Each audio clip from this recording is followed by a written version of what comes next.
La UCO, atención, prueba la conexión de Ángel Víctor Torres con la trama de Koldo y encuentra mensajes con ofrecimientos de, abro comillas, pagos en carne, carreteras o puentes a cambio de comprarle las mascarillas, otro que se une a la larga lista. Carlos Mazón presenta la dimisión después de un año de las inundaciones y el PP negocia ahora una solución de gobierno con Vox. Sánchez, Marlaska, Rivera, por supuesto, siguen sin asumir sus responsabilidades. Y el Supremo procesa a Ábalos, Koldo y Aldama por los contratos de mascarillas. Y el Alto Tribunal, cuidado, menciona expresamente sus negociaciones más que sospechosas con los jefes de gabinete de María Jesús Montero y Reyes Maroto. En Es Radio, La Noche de Cuesta, con Carlos Cuesta. Es Radio.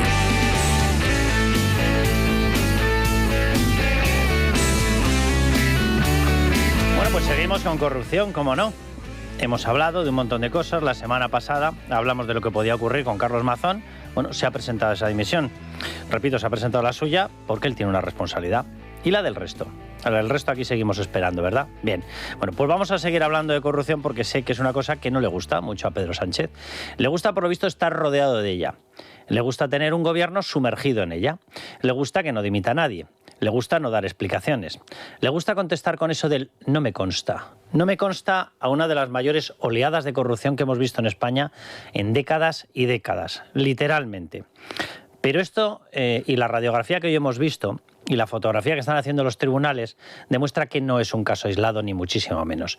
Hoy se presentaba el informe sobre Ángel Víctor Torres. Bueno, él dice que ha respirado, era lo que estaba filtrando el Partido Socialista.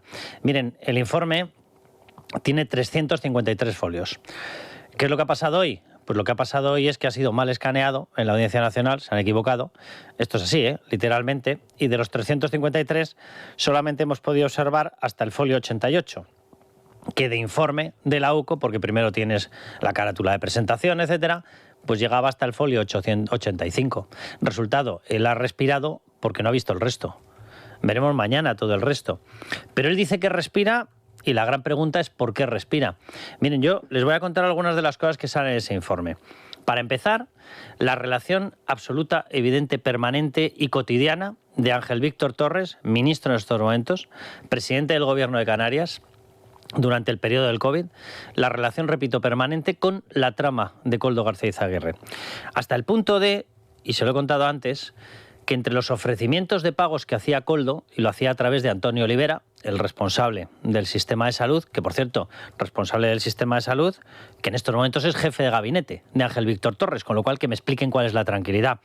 Pues entre los ofrecimientos a cambio de que les contratasen a la trama del PSOE las mascarillas y les pagasen de forma acelerada, había pagos en carne, literal, No es ninguna expresión, no es ninguna traducción, no es ninguna exageración. No. Koldo García Izaguirre decía expresamente, te juro que te lo voy a pagar en carne. Había pagos en carreteras, había pagos en puentes. Simplemente una cuestión, ¿esto es lo que tranquiliza a Ángel Víctor Torres? ¿Le tranquiliza? Que en las negociaciones con una trama, en unas negociaciones que eran permanentes, hay toneladas de mensajes, se hablara de pagos en carne, pagos en carreteras y pagos en puentes, pues que me explique Ángel Víctor Torres cuando se pone el nervioso. No me extraña que esté en el gobierno socialista, no me extraña que sea del Partido Socialista, porque desde luego no se dejan impresionar por casos de corrupción normales, Ellos van a la Champions League de la corrupción. O sea, que está tranquilo después de que se haya dicho y visto en mensajes que se les pagaba en carne. Pues si está usted tranquilo, enhorabuena, No se preocupe que desde luego tiene todo un futuro dentro del gabinete de Pedro Sánchez. Bien, esto por parte de Ángel Víctor Torres. Por cierto, lo de las carreteras y de los puentes es como para hacérselo mirar. Koldo García Izaguirre, que era un jefe de gabinete por decir algo, porque era una especie de asesor para todo, acabó ocupando cargos, incluso en Renfe Mercancías. No sabemos si es porque se había sacado un máster en meter paquetes a bofetadas, porque desde luego por otra cosa no sería. Bien, Koldo García Izaguirre negociaba con comunidades autónomas diciendo, si me compras a mí las mascarillas, te hago carreteras y te hago puentes. Esos son los presupuestos generales del Estado. Esa es la inversión territorializada del Estado. Así hace, la concesión de obras públicas el gobierno de Pedro Sánchez, ¿verdad? Bien, se lo ofrecían y, por cierto, algo debía ocurrir, porque también está siguiendo la UCO el rastro en Canarias, por ejemplo, de la construcción de la Agencia Tributaria Canaria. ¿Y quién la hizo? José Ruz. ¿Quién es José Ruz? El de Levantina, los mismos que estaban en conversaciones con Santos Cerdán dentro de la trama de presuntas obras públicas amañadas. Bien, seguiremos mañana. Porque mañana, evidentemente, la Audiencia Nacional tendrá que presentar ya el informe entero y escanearlo bien y que todos podamos leerlo. Repito, 353 folios. Si con esto está tranquilo Ángel Víctor Torres, pues nada, usted sabrá lo que se esperaba porque usted sabrá lo que ha hecho. Sigamos, lo digo porque esto de caso aislado no tiene nada. Y sigamos con los distintos capítulos. José Luis Ábalos, ¿qué ocurría hoy? Bueno, José Luis Ábalos, Víctor Aldama y Koldo García Izaguirre. Lo que ocurría hoy es que el Tribunal Supremo, en sus juzgados de instrucción, en concreto en el del magistrado Leopoldo Puente, pues emitía un auto. ¿Y el auto qué decía? Que lo procesa. Ángel Víctor Torres, ministro. José Luis Ábalos fue ministro, número 2 de Sánchez y todo de Pedro Sánchez. Bien, ya vamos por 2, ¿verdad? Solamente en el día de hoy. Bueno, pues a José Luis Ábalos lo procesaban. ¿Por qué? En esta ocasión porque se ha desgajado una de las piezas, una de las patas, por el tema de las mascarillas. Pero es que le quedan pendientes el tema de las obras públicas, el tema del petróleo, el tema de la estructura en Perú, el tema de la estructura en Colombia, el tema de sus viajes a México, el tema de la trama de blanqueo a República Dominicana, porque ya hemos demostrado, y en concreto en este periódico, en Libertad Digital, que viajaba y además lo hacía por todo lo alto. Por todo lo alto. No se va a ir a un hotel cualquiera. El Iberostar Bávaros Suite Special. Claro, todo es poco, ¿verdad? Para estos caballeros de la nueva política. Por lo que tenían en Guinea o negociaban en Guinea. Por las prostitutas enchufadas y por el tema de Europa. Que, por cierto, en el informe ha habido recadito para Europa. Lo digo para que aquí nadie vaya diciendo que está como Ángel Víctor Torres muy tranquilo. Bien, esto repito hoy también. ¿Y qué es lo que dice de José Luis Ábalos? Lo que dice José Luis Ábalos es que está metido de hocicoz y que los indicios penales son de tal contundencia que se tiene que sentar de forma acelerada en el banquillo de los acusados. ¿Cuándo habrá sentencia? Pues vayan ustedes a saber. Luego vamos a hablar con algunas de las personas que siguen tribunales. El miércoles va a estar con nosotros Luis María Pardo. Se lo preguntaremos. Pero se habla de que puede haber sentencia en el entorno del verano, con lo cual ya veremos cómo capea esta situación Pedro Sánchez. Bien, ya vamos por 2, ¿verdad? Sigamos. Francina Armengol. ¿Ha habido informe de Francina Armengol? No, el suyo todavía no se ha presentado. Pero lo que sí que ha aparecido es en el informe de Ángel Víctor Torres, que estaba presente en las reuniones. ¿En cuáles? En las que la UCO ha considerado que tienen relevancia penal, en las que se celebraban en Madrid. Venía Ángel Víctor Torres, se veía con Koldo, se veía con Ábalos y tenía que estar Francina Armengol. ¿Por qué lo sabemos? Pues porque hay una serie de mensajes donde se alude a iba a estar Francina Armengol, pero al final no puede venir. Que estaba citada a esas reuniones. Y en esas reuniones, ¿qué es lo que se hacía? Pues se hablaba de los contratos de mascarillas, a una trama que en estos momentos el Tribunal Supremo considera que tiene que pasar por el banquillo del más alto tribunal español. Nada más y nada menos. Ya vamos por 3 cargos. Repito, hoy. Esto es hoy. María Jesús Montero.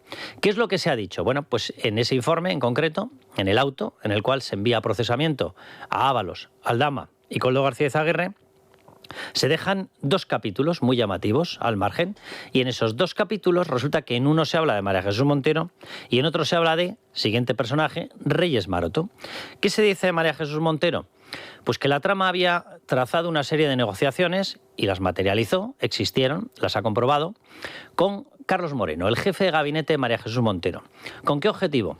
Conseguir aplazamientos fiscales, en concreto para una empresa de la trama. Bien, se realizaron esas reuniones, se llevaron a cabo. ¿Se realizó el aplazamiento fiscal? Se realizó el aplazamiento fiscal. Es decir, que tiene la identificación de que lo pidió la trama, efectivamente tuvo las reuniones y reunirse con un jefe de gabinete es literalmente imposible sin conocimiento de la vicepresidenta y ministra de Hacienda Montero. Y no solamente eso, sino que lo que se pidió se acabó consiguiendo. Si lo hizo Carlos Moreno, si no lo hizo, no entra más. Pero lo que dice es que se pidió, se mantuvo la reunión y se dio. Y eso va y resulta que es un indicio absolutísimamente poderoso. María Jesús Montero, ya vamos por Ángel Víctor Torres 1, Ábalos 2, Francina Armengol 3, María Jesús Montero 4, vamos con Reyes Maroto 5. Repito que es solamente lo de hoy. Solamente los documentos judiciales que hemos conocido hoy, un día cualquiera, en la aventura gubernamental de Pedro Sánchez y su muy agarrado sillón de la Moncloa. Bien, Reyes Maroto, ¿qué dice ese informe? Lo que dice el informe es que también hubo reuniones. ¿Con quién? Anda, con el jefe de gabinete. ¿Por qué se utiliza al jefe de gabinete? Pues para que no se vea a los cargos. Cuando un cargo quiere negociar algo con la máxima confianza y con su persona más cercana, pero no quiere que se le vea, lo que hace es enviar a su jefe de gabinete, a Juan Ignacio Díaz Vidar. ¿Con qué objetivo? Con el de conseguir la licencia de Villafuel. Villafuel, caso hidrocarburos. Se lo resumo de una forma muy rápida. Traer petróleo de Venezuela, sacado de la narcodictadura, después de hablar con Nicolás Maduro o con Delcy Rodríguez, y meterlo a través de X estructura que, por cierto, ¿saben por dónde tenía que pasar? Porque ya hemos conocido las negociaciones, por la comunidad autónoma que presidía Ángel Víctor Torres. Bien, pues resulta que las negociaciones para tener licencia para vender luego dentro de España ese petróleo refinado las estaba llevando a cabo el gabinete de Reyes Maroto. El gabinete de Reyes Maroto, que esto no lo cita el auto del Supremo, no terminó de entregar la licencia. ¿Por qué? Porque hacía falta un paso adicional. ¿Cuál era ese paso? El de transición ecológica. ¿Quién hizo esas negociaciones? De nuevo el gabinete de Teresa Rivera. En este auto del Tribunal Supremo no ha citado a Teresa Rivera. La verdad que se le echa a faltar. Lo digo porque tenemos conocimiento de que esas reuniones también se desarrollaron, también se celebraron. Y lo cierto es que la licencia acabó dándose. ¿Por la mediación de Reyes Maroto? Por la mediación de Reyes Maroto, el rebote a Teresa Rivera y la aprobación definitiva con el certificado medioambiental de Teresa Rivera. Así que tenemos todo este listado solo hoy. Pero sigamos, porque tenemos algo más, ¿verdad? Tenemos a una persona que es el fiscal general. ¿Y qué es lo que pasa con el fiscal general? ¿Qué ha pasado con Álvaro García Ortiz? Pues tan sencillo como que este señor está en estos momentos, debería estar sentado en el banquillo de los acusados, pero ha utilizado sus privilegios como fiscal general, que no debería seguir siéndolo, para entrar togado, irse al estrado y sentarse, por cierto, después de pasar por la puerta principal del Tribunal Supremo, como si lo fuesen a aclamar con las palmas, sentarse a la misma altura que los magistrados y jueces que tienen la obligación de juzgarle.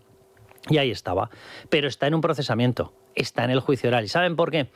Porque en medio de todo lo que yo he contado, y cuando la justicia y la UCO estaban ya cazando esta trama de corrupción absoluta y nauseabunda, alguien decidió que había que buscar algo con lo que intentar llevarse por delante a Isabel Díaz Ayuso. ¿Qué fue lo que encontraron? Esto no es expresión mía. El fiscal Salto, que es ese famoso fiscal al que se le hizo salir del campo del Atlético de Madrid para que enviara los correos rompiendo el secreto al que tiene derecho cualquier persona que está en un proceso, con Hacienda o con quien sea, las conversaciones del equipo jurídico del novio de Ayuso con la Fiscalía. Bueno, pues le pidieron que saliera del campo de fútbol para enviárselo corriendo. ¿Por orden de quién? De Álvaro García Ortiz, del fiscal general. ¿Y saben lo que se ha dicho ya por parte del fiscal Salto? Pues ha dicho que se le explicó que el interés de esta historia y el interés en los mails es que esta persona era el novio de Isabel Díaz Ayuso. ¿Y por qué se le buscó? Porque frente a esta ola de corrupción había que encontrar algo con lo que intentar, como suele utilizar, una expresión que suele utilizar Pedro Sánchez, equilibrar la balanza. ¿Y equilibrar la balanza qué fue? Coger al novio de Isabel Díaz Ayuso, arrastrarlo penalmente para decir sí, nosotros tendremos a Begoña, sí, tendremos a David Sánchez el enchufado, sí, tendremos a Ángel Víctor Torres, sí, tendremos a Francina Armengol, sí, tendremos a Ábalos, pero vosotros tenéis a Ayuso. Esta es la historia. Y hoy resulta que todos estos astros, todos se han juntado. Y hoy hemos tenido en 2-3 documentos, más la apertura del juicio, contra Álvaro García Ortiz, hemos tenido pues 6-7 personas que demuestran que evidentemente la corrupción en el gobierno de Pedro Sánchez no son capítulos aislados. Es, como se suele decir, absolutamente sistémica. Vamos, que está cuajada desde los cimientos hasta el tejado. ¿Por qué? Porque solamente cabe una explicación, y es obvia. Y es que el responsable, o por lo menos conocedor de toda esta trama, tiene que ser Pedro Sánchez. ¿Es una hipótesis? Bueno, es una hipótesis, explíquenme ustedes si no, cómo podemos ir saltando de departamento en departamento, de comunidad autónoma en comunidad autónoma y acabar en un fiscal general que intenta fraguar, intenta materializar una maniobra con la que despistar, equilibrar la balanza, como dicen ellos, e intentar fastidiar a una de las personas que más tirón de voto tiene en estos momentos en todo el Partido Popular. Esto es lo que hay. Repito, un día cualquiera. Por cierto, en medio de todo esto, desde el Partido Socialista han emitido un comunicado diciendo que pidamos perdón a Ángel Víctor Torres porque no han salido los pisos de señoritas. Miren, no les digo a ustedes a dónde se pueden ir a pedir perdón. Por educación no se lo digo. Pero que en un día en el que ha ocurrido lo que yo acabo de narrar tengan ustedes la poca vergüenza de decir que tenemos que pedir perdón, ¿cuándo piensan ustedes pedir perdón a la ciudadanía? Por cierto, a la ciudadanía en general y a la de Valencia en particular, ¿O es que alguno va a asumir las responsabilidades? Mazón ya lo ha hecho y aquí las hemos pedido en primera instancia desde el primer minuto y tenía que irse y se ha ido, de hecho se ha ido demasiado tarde y se ha ido fastidiando al partido y se ha ido incluso fastidiando a la Comunidad Valenciana, porque Valencia necesita un gobierno de verdad, no un gobierno del Botànic para volver a destrozarlo. Y Carlos Mazón está destrozando esas opciones de que se repita un gobierno de verdad y no un gobierno del Botànic, no un gobierno de lo que ellos llaman de progreso. Pero Mazón ya lo ha hecho. Mazón se ha ido. ¿Cuándo se piensa marchar Pedro Sánchez por no activar todo el mecanismo nacional, todo el mecanismo de emergencia nacional en la Comunidad Valenciana? ¿Cuándo se piensa ir, o por lo menos hablar, Teresa Rivera? ¿Cuándo se piensa ir Miguel Polo, el presidente de la Confederación Hidrográfica del Júcar? ¿Cuándo se piensa ir Marlaska, Fernando Grande Marlaska? Nunca, ¿verdad? Bueno, pues nosotros seguiremos pidiendo permanentemente todas las dimisiones, las de todos los que hagan falta.